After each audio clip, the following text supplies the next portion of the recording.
When I was diagnosed with cancer, she went and worked full-time. Get your PSAs checked. It's a blood test. 36 years ago, we had a lot of people.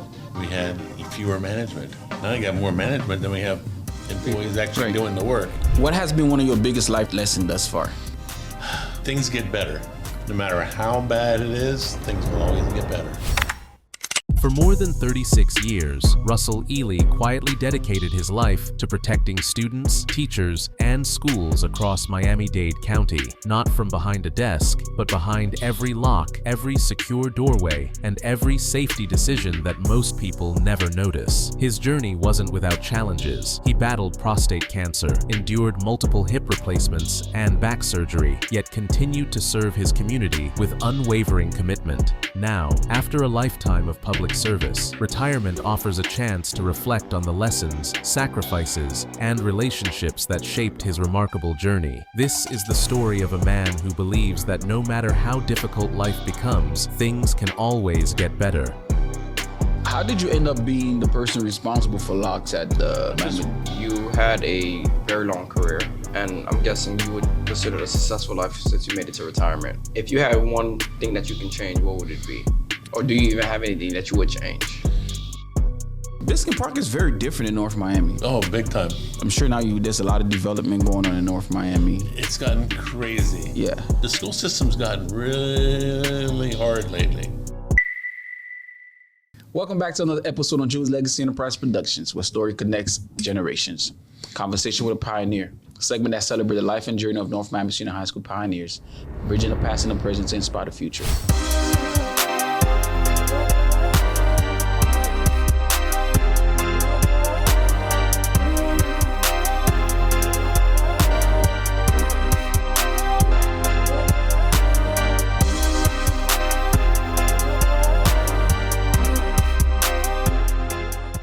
Behind every name, there is a story.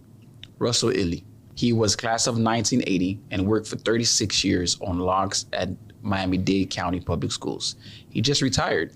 Actually, yesterday was his very first day on retirement. Russell, welcome. Thank you. Welcome.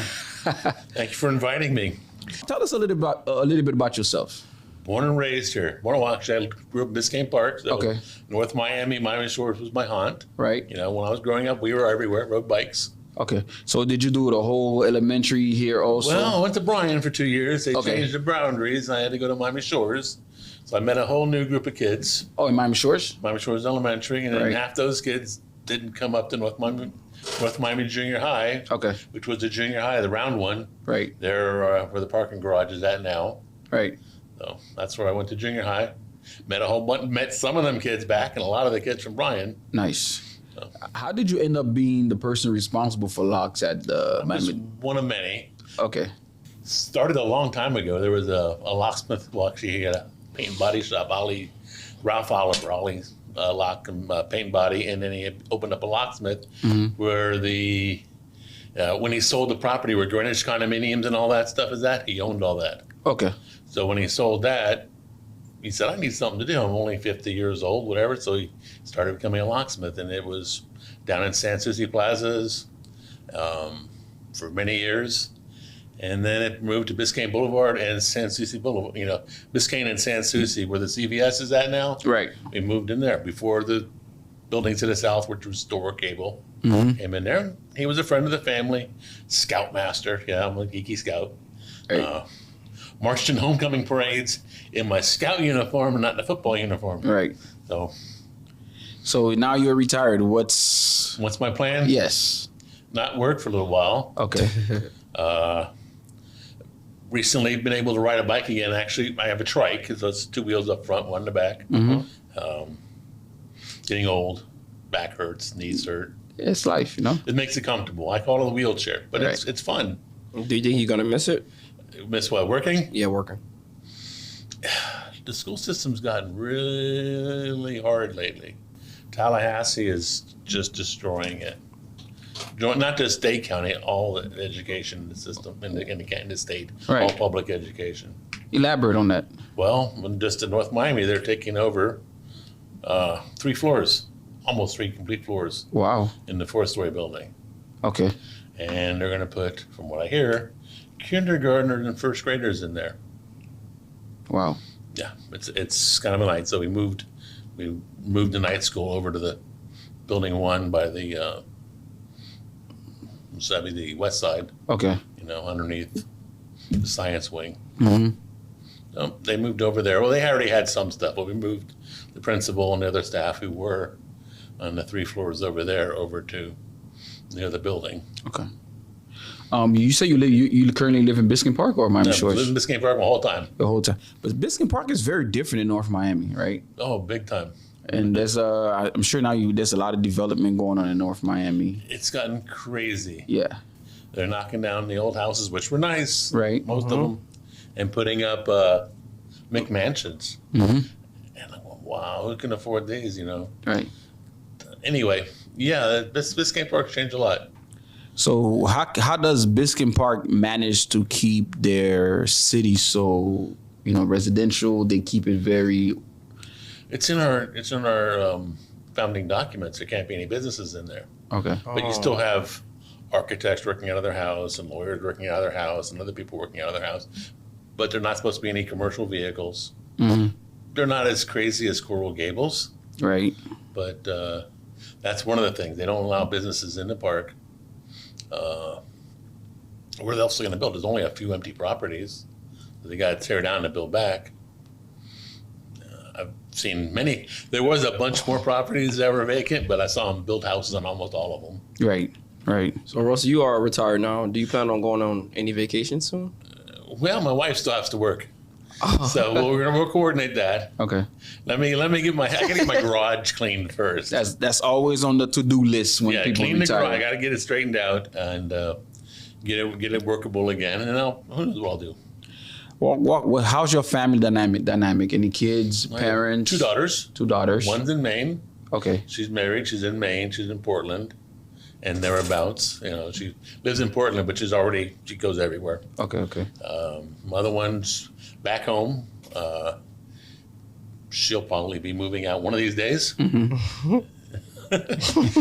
You'll know. They always come back. Of course, it's their home. 2 daughters, 1 wife. Like that forever. What about parents? Both of them are deceased. My dad taught in North Miami. He retired from North Miami, Okay. 1978. True. When I was in 10th grade, yeah. So when I finished 10th grade, that was the year he retired. Oh wow. So he took my nephew who was 6 years old from California, put him in a car, and we drove to his brother in Pennsylvania, outside Philadelphia. That was fun. Go ahead.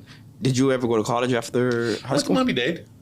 It took me 7 years to get a 2-year degree in electronics. There's nothing wrong with that. Yeah, worked my way through it.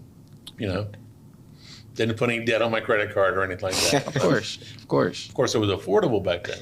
Your parents, are they originally from Miami also? No, my mom's from Cleveland, Cleveland. Okay. Ohio. and my dad was he's born in Nazareth, Pennsylvania, grew up in Allentown, Pennsylvania, and went to Pitt Wow. in the 30s. You ever visited any of those places? Oh, yeah. We went up. We've been up there a few times. To where? Allentown. We was just in Allentown and Nazareth and Bethlehem, that area, a couple years ago when our daughter got married, and I kind of drove through that. And Allentown High School, even in the 30s, had 30,000, 3,500 kids. Mm-hmm. It's still in existence. Right. But they pulled them in from everywhere. I was speaking with Mr. Boglos, and one of the things he says that the school was predominantly all whites. What school? Back in 1980? Yeah. Predominantly, mostly, probably 80%. 80%. Yeah. Something like 70, 80% back then. I could have brought a yearbook in and we could have counted. That would be the easiest way to get it done, right? But we got along pretty good. Of course. I think the junior high, even though it was only, because busing starting and integration started, or desegregation, I guess they called it, in the early 70s. Mm-hmm. Miami Shores had like 5 or 6 black kids, and they Wow. were the sons and daughters of the teachers there. Wow. Mrs. Ivy had 2 or 3 daughters.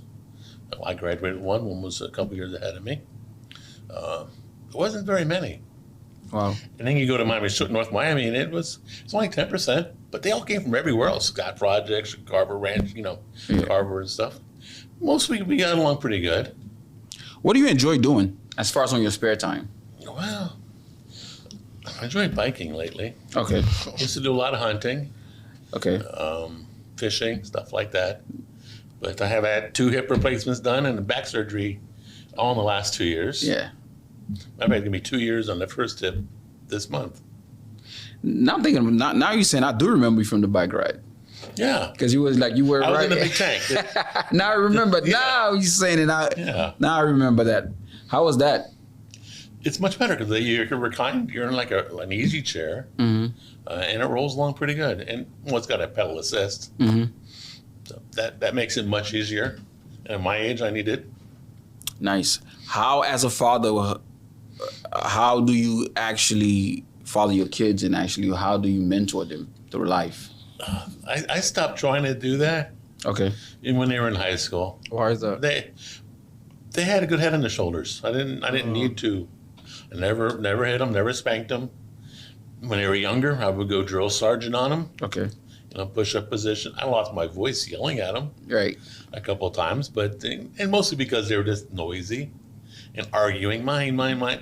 So go drill sergeant, yell at them and stuff, and get all threatening. And the wife's like, oh boy. But I never touched them, never had to. They were all smart kids. Both of them were smart girls. What has been one of your biggest life lessons thus far?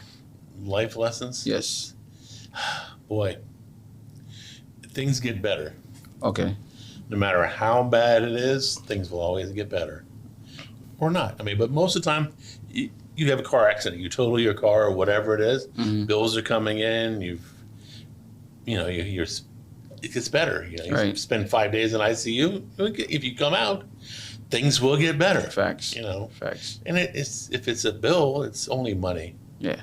You can't chase the dollar all the time. Mm-hmm. You got to take care of yourself. I've been sedentary for too long, so I got to get back out and ride. But things get better. Russell, what do you think the biggest blessing in your life is?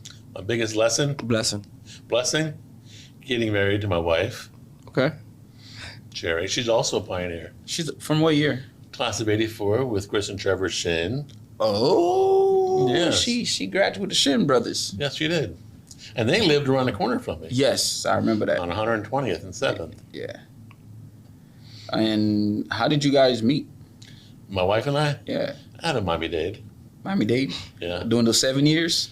I was there a long time. I took like a year and a half off after graduating, and then I went and started school. But I was working, so I was going to school part-times. And Okay.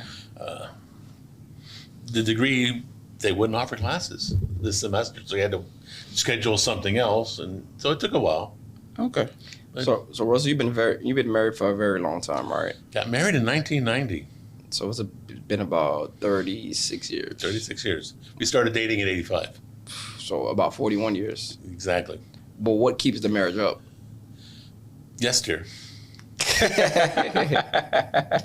You'll never win an argument. Why argue? You're in it together. We have disagreements, but we just roll with it. But getting mad, I'll leave all that jealousy and rage, leave that all in high school. When you turn 21, just forget about it, Yeah. Doesn't work. So the biggest thing is Just canceling out arguments. Be a duck, let it roll off your shoulder. This don't carry it with you. Don't argue. Don't Gotcha. argue. Gotcha. You're gonna have disagreements. Yeah. Like, hey, 4th of July, gonna make something special for. Well, I thought the hamburger's good. We thought we already had it settled. I'm like, I want to do something different. That was this morning's little kerfuffle, but I don't know. I might not do anything, but I was thinking about finding something different to make, to bring to the party. Yeah, gotcha. What does Cheryl do? Huh? What does your wife do? She works at John F. Kennedy. She's the secretary treasurer. John F. Kennedy. The school. Middle school. Oh, the middle school. Next to the high school. North Miami Beach High School. Yeah, Miami Beach is right next to it. So both of you guys work in the schools in the school system. Yeah. How long has she been working? Well, she worked part-time at Miami Shores when our kids were going to school there. And then when I was diagnosed with cancer, she went and worked full-time at M&M Title. Sorry. And then they Sorry to hear that. retired. So she came back to the school system about 8 years ago. and she's been working full-time since. Where were you diagnosed? I was diagnosed when I was 49 years old, 13 years ago. And how long did you have it for? Prostate cancer. It took a while. I had surgery May. Didn't quite get it all, so then I had to go have radiation and hormone therapy. And that was in January of the following year. Mm-hmm. So I did 39 dives in a tank. They put you on a table and they run away, close doors, and Right. get it all done. Get your PSAs checked. The blood test. If it goes over 2 or 3, get a biopsy. And then you can have recommend surgery. A lot of my coworkers had the radiation seeds planted, and some of them aren't with us anymore. But if you did the surgery, your chances are better if they caught it in time. Get a blood test, get a sample, every year, get a physical. Most important. Now, you did an interview with Coach Seaver. Yes. Okay, I had Coach Mac Woodson for wrestling, junior high. You wrestled? I wrestled in 9th grade. Okay. The reason I didn't wrestle earlier than that is in 7th grade, it was raining outside. Well, let's go wrestle in the locker room at the old junior high. And I watched the guy's kneecap go whoop to the outside. I went, I don't think I want to wrestle. But if you get hold of Coach Mac Woodson, Sam Mac Woodson, or his son Kerry, because Kerry was a baby when I was in high school, or junior high rather. And so he probably graduated mid-'80s, if I had to guess. But he's around. Both of them are great people. Coach Mac Woodson, even though he retired, when they had the cheerleaders, the guy cheerleaders and stuff at the Miami Heat games, he was one of them. Oh, wow. Yeah, he was funny. Nice guy, bodybuilder. In the senior leagues, great person. Another person, Matt Cox, he did a good job. Who was that? Matt Cox, probably class of 82, 83. And he lives in Hollywood. I'll put you in touch with him. Please. Because he's played pro football, mostly in Europe, I believe. Okay. But he's an entrepreneur. He's opened up restaurants. Good guy. His brother Tracy was my class. He was a couple years behind me. Great person, He'd be a good one to interview. I think, Charlie Jackson. No. Champion something or other event. I'll find out. He played pro football. Okay. We called him stiff because he was about 6'6", 110 pounds. Wow. But he went on and played pro ball. Nice. Yeah. But he has a organization, champions, whatever. I'll have to look it up with. I bump into him. There was a shopkeeper down, and he was from Scott Project down on 71st Street, whatever. Okay. And the little grocery store guy shot somebody, killed one of the neighborhood kids. And he's the one who actually calmed the neighborhood down from not burning that business to the ground. Wow. Back in, I guess, early 90s, something like that. And I bump into him now and then. He's a good person. He's a minister, of course, whatever, very deeply religious. Good person, I would love if you could get us in contact with some of those individuals. I'll send you the link. All right, Mr. Russell. But there were some good people. Yeah. There was a lot of bad people. Of course. Most of the people were good. Yeah. Most of our teammates didn't live here. Did you play football? No. No. On game day, you had to, you couldn't go home, come back if you lived in Carroll City or somewhere. So we'd take them home. Oh, wow. We'd take them home. We get them lunch. We feed them dinner, whatever, and bring them back to school. And think about it. If you were from Carroll City, if you you missed your bus. If you stayed after school to play a sport, whether it's wrestling or tennis or whatever, you missed your bus. How did they get home? Now Metro Bus, they knew them all really good. So we take them home. They smack. Tracy, let's get in the car. Let's go for a ride. So it was more like family. It was a family thing, and we didn't do it with everybody. But there were some good people, very good people. How did the school system change for the 36 years you've been there? Wow. Well, we had a lot of people to actually do the work. Carpenters, locksmiths, electricians, AC mechanics, and they knew their trade. They went through union school for the most part, if it was a union trade. We had an apprenticeship program, so you can be hired as an apprentice to work in a maintenance department. You would go through school. Some guys started as custodians, and they went to school. They got to become a trades helper, and they work with all the different trades. And then they said, "Oh, I'm going to be a AC mechanic. I want to be a plumber." And they would go to the trade school and learn, and they would work alongside the plumbers. Right. They were really good. Right. They don't do that anymore. They just go to like Miami-Dade Tech or something, which is a good school, or Turner Tech or Robert Morgan, and then they get the certificate. And most of them are pretty good. There's some that they could pass the test to get in. But that was about all they could do. But they got in, and some of them don't want to learn anymore. Which is like anything else. They don't want to learn. They don't want to try. But 36 years ago, we had a lot of people. We had fewer management. Now you got more management than we have employees actually doing the work. Right. You know. But when I was in North Miami, we had a principal, and he had like 3 APs. He had secretaries and counselors. Yeah. Now there's all kinds of people. So Russell, I mean, you had a very long career, and I'm guessing you would consider it a successful life since you made it to retirement. What, if you had one thing that you can change, what would it be? Or do you even have anything that you would change? I probably would have tried to go up a little bit instead of being the locksmith. I could have became the lock shop foreman. Didn't want that. Maybe going into management, because that might have helped, being that I knew my trade, I knew doors, I knew safety to life and fire codes and stuff. And that could have been a big help then, pushing the other people to teach these new guys that all these particular, subjects. We have guys who don't understand what life safety codes are, or ADA. They don't know, so they don't do it. And they do something that they should have upgraded to something more compliant with any of those things. They used to chain doors with locks and chains. You can't do that. That's against the law. It's a fire code violation.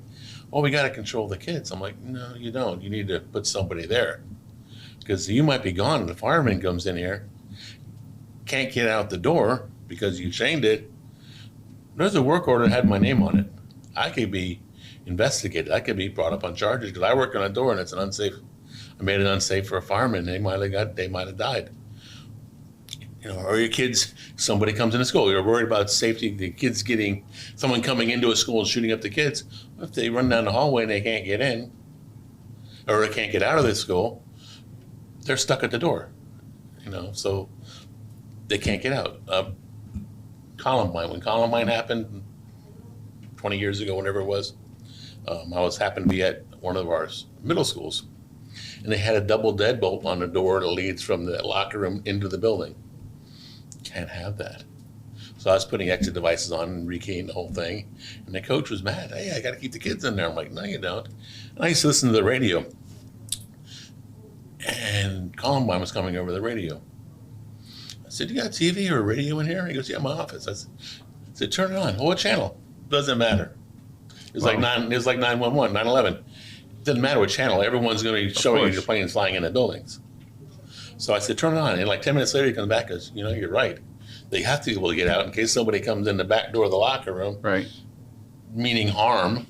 The kids are going to pile up in this little hallway leading out to the school to get away, and he can't. Mr. Russell, we usually give our guests a chance to speak with the audience, right? Okay. Just to give them a word of advice and something that you want to pour into them at the moment. Okay. Everything gets better. No matter how bad it seems, everything will get better given time. Being that I'm a locksmith, nobody picks locks. Nobody picks a lock to get into your car. Nobody picks a lock to get into your house. They're going to throw a rock through there. They're going to just pry bar the thing open. The fire department does it all the time. You can't keep them out with a lock. You need like alarms, maybe cameras and security signs and whatever, but locks keep honest people out. Just accept that. You don't need, I'll put on $200 locks, $300 locks, $500 locks, and they break in baglows, for instance. At the old school in the gym, and he had his office in the old school gym, they broke into that thing every weekend. Like, Bob, move over to room 1 on as far away from this gym as you can get, and you will never get broken into again. Oh. He didn't. Then when he built the new school, where'd he put his office? Between the locker rooms. You're crazy. Good person. I'm glad you mentioned you ran into Hudak. Yes. One of my favorite teachers. Can't say that about all of them. Mr. Russell, I want to tell you thank you so much for your time. And thank you for inviting me. Always. Enjoyed this. All right. Au revoir. And at this time, we want to thank all of our continuous sponsors, AZ Formal Wear, Comprehensive Health Center, Gourmet Gathering by Chef Princess E, and most importantly, we want to thank you, our viewers and listeners who tune in every week. Please don't forget to like, comment, share, and subscribe. Until next time.